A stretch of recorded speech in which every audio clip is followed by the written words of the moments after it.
The United States supported the Afghan fighters known as the Mujahideen because they wanted to stop the Soviet Union from gaining power in the Middle East.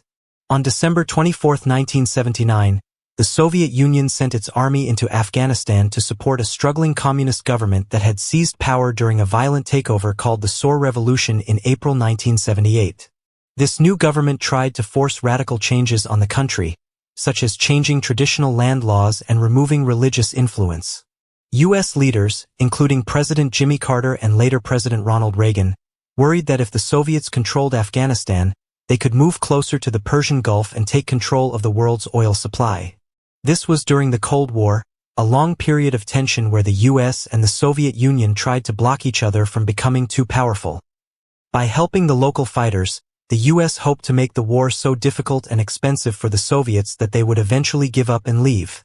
To do this, the U.S. government started a secret plan called Operation Cyclone in 1979. Through the CIA, the U.S. sent billions of dollars and many weapons to the Mujahideen. Because they did not want to start a direct war with the Soviet Union, the U.S. worked with the country of Pakistan to deliver the supplies across the border. One of the most famous weapons provided was the Stinger missile in 1986, which allowed the fighters to shoot down Soviet planes.